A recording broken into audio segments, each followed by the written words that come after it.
जी class, अस्सलाम वालेकुम। अच्छा, first of all thank you for overwhelming response.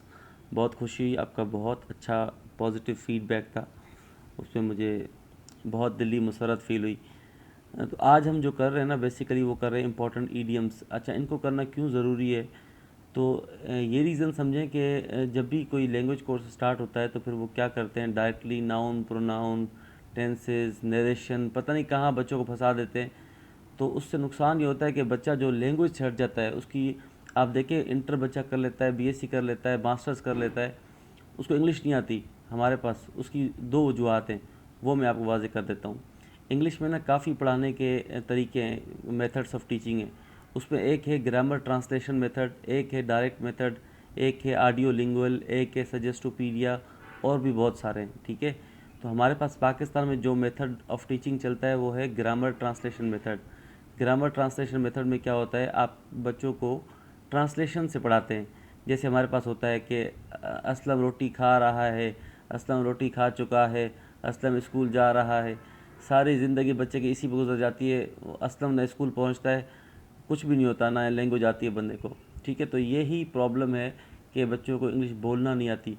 जो अच्छे स्टैंडर्ड स्कूल है, बीकन हाउस और सिटी हाउस और इस तरह के जो भी स्कूल हैं, तो वो क्या करते हैं, वो डायरेक्ट मेथड अप्लाई करते हैं, इंग्लिश टू इंग्लिश। वो तो मीनिंग भी इंग्लिश में बताते हैं, कम्युनिकेट भी इंग्लिश में करते हैं।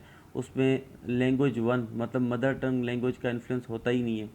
तो हम लोग ग्रामर ट्रांसलेशन भी फॉलो नहीं करेंगे, ना ही हम डायरेक्ट कर सकते हैं, क्योंकि हर बच्चे को, अगर मैं इंग्लिश में पूरा लेक्चर दूंगा तो हर बच्चे को समझ में नहीं आएगा। तो हम लोग क्या करेंगे, बेसिकली हम लोग जिस मेथड से मैं पढ़ाता हूँ वो ये है कि हम अपनी बेस बनाएंगे। वो बेस कैसे बनती है, हम वोकैब सीखेंगे, इडियम सीखेंगे, यूजेस सीखेंगे, कॉमन सेंटेंसेस सीखेंगे।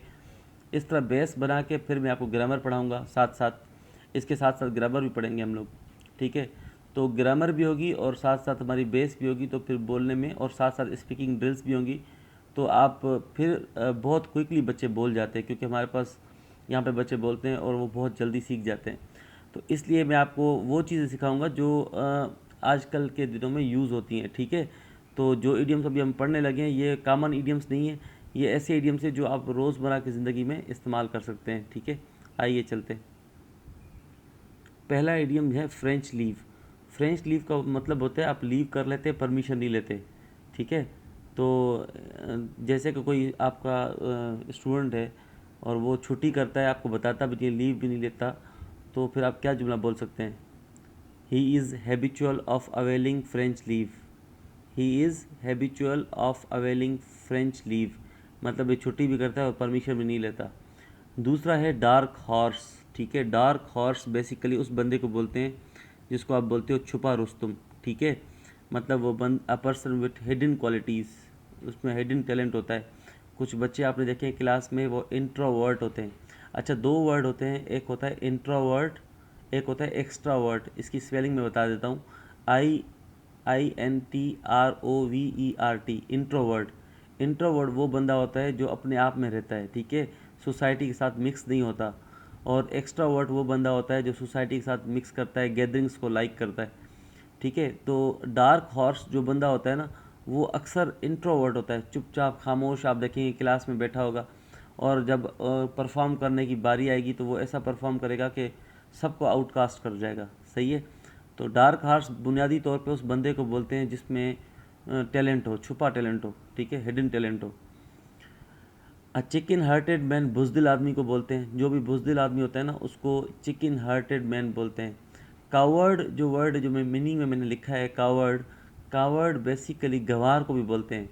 इंग्लिश में गवार को भी कावर्ड बोलते हैं, और जो है बुज़दिल को भी कावर्ड बोलते हैं। चिकन हार्टेड बंदा वो होता है जो बुज़दिल हो। ठीक है, अब जो नेक्स्ट इडियम है ये बड़ा इंपॉर्टेंट है, आप रोज़मर्रा की ज़िंदगी में इस्तेमाल कर सकते हैं। आप करते हैं ना कि आप कोई बुक पढ़ रहे हैं, आप 27 नंबर पेज पे पहुँचे, आप उसको कॉर्नर से टेढ़ा कर देते हैं। ठीक है, इस टेढ़े करने को बोलते हैं dog year page number 27। Dog year a book, dog year, कुत्ते का आप कान देखेंगे वो भी इस तरह थोड़ा सा टेढ़ा होता है। आप अगर पेज को टेढ़ा करेंगे तो आप बोलेंगे I am dog earing a book. हाँ, अगर पेज किसी पेज को कर रहे हैं तो डॉग ईयर पेज। सही है। A donkey's year means long year, बहुत बड़ा साल। कहते हैं ये it was a terrible year, it was a donkey's year. बड़ा एक ख़तरनाक खौफनाक साल था और बहुत बड़ा था। वैसे भी कहते हैं मुश्किलों का जो वक्त होता है ना वो बहुत बड़ा लगता है।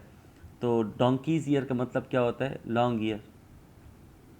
उसके बाद एक वर्ड है जो आपको आम जिंदगी में लड़कों को ख़ास तौर पे इस्तेमाल करना पड़ता है, डच करेज। डच करेज बेसिकली क्या होता है? लोग अल्कोहल पीते हैं ना, शराब पीते हैं, फिर वो क्या करते हैं, फिर वो अपने आप को बहादुर समझते हैं, ठीक है, और वो एक्टिंग करते हैं इस तरह। तो जो एक्टिंग वो करते हैं, जो अपनी बहादुरी वो फील करते हैं शराब पीने के बाद, उसको बोलते हैं डच करेज, ठीक है। उसके बाद है ब्रोकन इंग्लिश। ब्रोकन इंग्लिश का मतलब होता है इम्परफेक्ट इंग्लिश। जैसे हम बोलते हैं please speak even a broken English, mistakes are learning steps. तो आप सीखते रहें भाई, कोई गलतियां करते रहें, कोई मसला नहीं है, ब्रोकन इंग्लिश बोलें, ठीक है। जिसको आप अक्सर लोग बोलते हैं पिंक इंग्लिश, तो ये पिंक इंग्लिश वर्ड है ही नहीं इंग्लिश में, बहरहाल ब्रोकन इंग्लिश वर्ड है, इडियम है बल्कि ब्रोकन इंग्लिश। उसका मतलब होता है जो सही से इंग्लिश ना नहीं हो, जो इम्परफेक्ट इंग्लिश हो, फ्लॉड इंग्लिश हो, ठीक है। अच्छा, ऊपर में एक बात भूल गया, आप दोस्तों के साथ जाते हैं ना और कहते हैं कि भाई हर कोई अपने अपने पैसे भरेगा, आज अमेरिकन सिस्टम है, ठीक है। तो ये गलत है, ये ऐसे ही हमारी सोसाइटी ने एक्सेप्ट कर लिया है, अडॉप्ट कर लिया है, ये हालांकि है इस तरह नहीं। एक्चुअली पता है आपको ईडियम क्या है? एक्चुअली ईडियम है let's go Dutch today. Let's go Dutch today का मतलब होता है आज हर कोई अपने अपने पैसे भरेगा, ठीक है। असल ईडियम ये है, लेट्स गो डच टुडे। चलें आगे चलते हैं। उसके बाद है लाफिंग स्टॉक। लाफिंग स्टॉक हर ग्रुप में, हर क्लास में एक बंदा होता है जिस पे सारे मिल के हंसते हैं। ग्रुप में 6 बंदे ना, उसमें एक बंदा ऐसा होता है जिस पे सारे मिल के हंसते हैं, शुगर लगाते हैं, उसी को टारगेट करते हैं। जिसको टारगेट किया जाए, शुगर लगाया जाए, और जो आपका जो बुनियाद हो आपके हंसने की, सारे ग्रुप की या सारे क्लास की, उसको बोलते हैं लाफिंग स्टॉक, ठीक है। मिसाल के 6 दोस्त हैं, उसमें से जो है अली जो है उस पर सारे हंसते हैं, बोलेंगे Ali is a laughing stock, ठीक है। उसके बाद है hot water. Hot water trouble. If you say I am in hot water these days, तो आजकल मैं मुसीबत में हूँ। अच्छा, वो बोलते हैं ना आजकल, आजकल के लिए इंग्लिश में वर्ड यूज़ होता है दीज डेज। आप बोलेंगे आजकल मैं मुसीबत में हूँ, तो बोलेंगे I am in hot water these days, ठीक है। स्मॉल टॉक, वो एक गॉसिप्स होता है ना, गॉसिप्स होता है कि बातें करना, गपशप करना, ऐसे ही फजूल बातों पे। तो स्मॉल टॉक क्या होता है? Talk on unimportant or trivial issues, जो गैर ज़रूरी होता है। हम अक्सर जो है होटल पे बैठते हैं बॉयज़, तो वो क्या करते हैं? स्मॉल टॉक करते हैं। औरतें बैठती हैं आपस में, वो क्या करती हैं? स्मॉल टॉक करती हैं। स्मॉल टॉक मतलब ऐसे ही हाल हवाल की दुनिया, जिसमें आपको ऐसे कोई आइडियाज़ डिस्कस नहीं कर रहे होते, ऐसी ही बातें कर रहे होते, फ़लाँ ने ये कर दिया, फ़लाँ ने ये कर दिया, वो ड्रेस अच्छी आ गई, मेहंदी का डिज़ाइन देखा आपने, इस ब्रांड के कपड़े देखे आपने, बहुत अच्छे आ गए। तो इस तरह की बातें करना, उसको हम बोलते हैं small talk. Now the most important part, आपने क्या करना है? Use these idioms with your friends and record your conversation.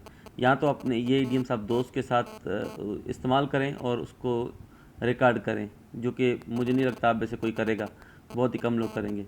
या फिर आप ऐसा करें, just read these idioms and there meaning allowed and record in audio.